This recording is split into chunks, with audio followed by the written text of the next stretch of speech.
It's a common sense recap of the big stories. It's Katz and Cosby on 77 WABC. Let's go to Michael Goodwin, Pulitzer Prize-winning columnist. Michael, before we get into your story about Kamala's interview, I have to ask you your thoughts on just so many unanswered questions on this attempted assassination, and some of the details are worse and worse. Good evening. Yes, Rita, it is. It's shocking, first of all, and I think for most of us, of course, it's about Donald Trump explicitly, but it's also about a further unraveling of any kind of civil society when you have politicians being targeted. Now, Donald Trump has been targeted twice, as we all know.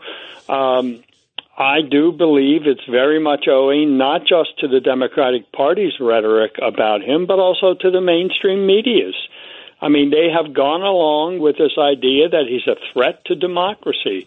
And look, you call someone a threat to America, democracy, our way of life, whatever you want to add to that. Once you've labeled them a threat, a danger, as Joe Biden frequently says, then it's not a great leap for some people that I must eliminate that threat, or that threat must be eliminated, and if no one else will do it, I will.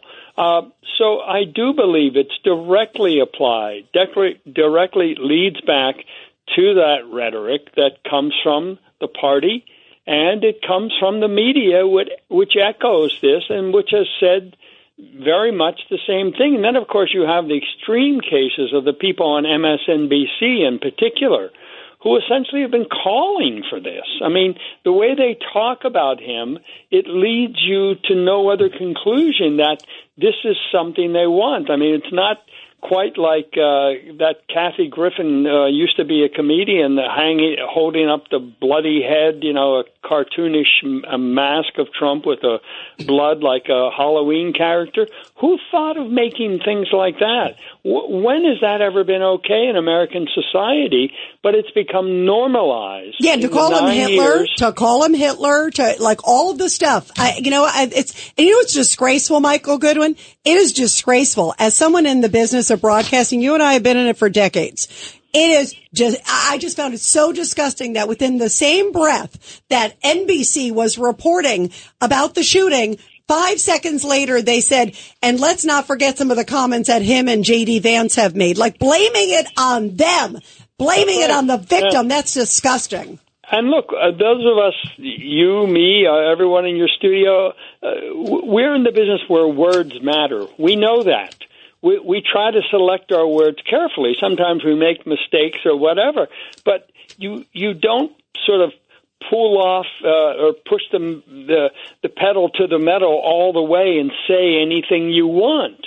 And that's what they've done. They've removed the normal inhibitions, and I believe this is A leads to B. I believe there's a direct connection to how they've described him. I do too. Judge Weinberg. Michael, you had the same situation when Chuck Schumer went up on the steps of the Supreme Court of the United States, attacked judges by name, and then you had an armed guy going to Kavanaugh's house, Justice Kavanaugh's house, and it was just lucky they stopped him from breaking in and killing Justice Kavanaugh. That's not a coincidence either, Michael. It's the inflamed rhetoric we're talking about.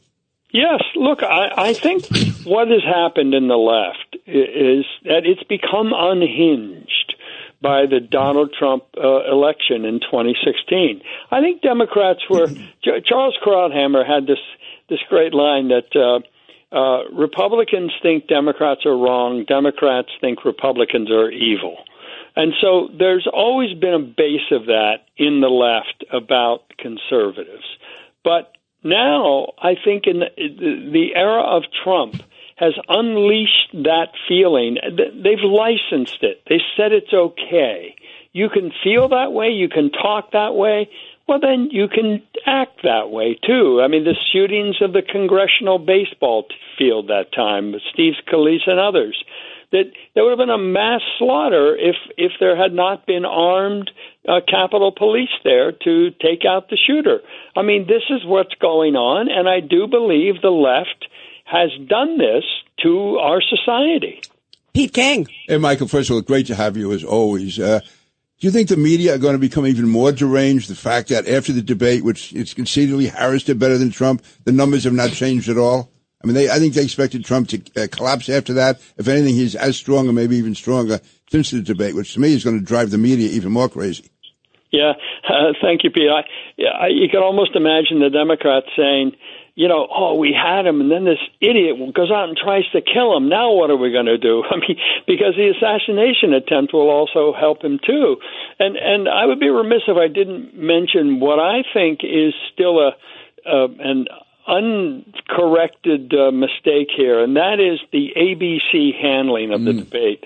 I'm sure you're all aware of the affidavit that Mark Penn has produced, that others are talking about, that there's got to be an internal investigation.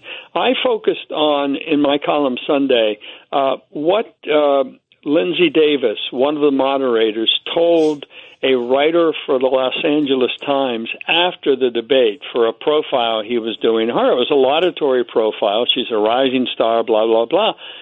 In it, she talks about how they watched hours and hours of Trump tape and speeches and everything about how he answered questions. And they then asked the questions. They selected these questions to ask him to get the answers that they could then correct.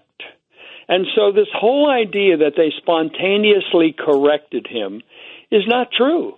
They plotted this whole thing this way, and that they corrected him 5 times. At least 2 times they were in error themselves, and never corrected Kamala Harris. Right, that's the issue. And that's the issue, Michael. And that affidavit says they promised they would not correct her. Yeah. That was part of the deal they got from her to appear in the debate. So I don't know if that affidavit is true. We don't know who's issuing it. He says he's an employee of ABC. Yeah, keep us posted. By the way, Michael, definitely keep us posted, because that is so important. Michael, we love having you on. Thank you so much for being here.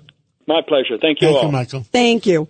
Janine Pirro here for Colonial Metals Group. Colonial Metals Group helps Americans protect their future with the most trusted store of wealth in human history, physical gold and silver. If you're retiring or retired, go to colonialmetalsgroup.com/Pirro for your free Janine Pirro Colonial Metals Group Retirement Protection Kit, or call 800-965-8004. 800-965-8004 now to receive a free home safe and up to $7,500 in free silver.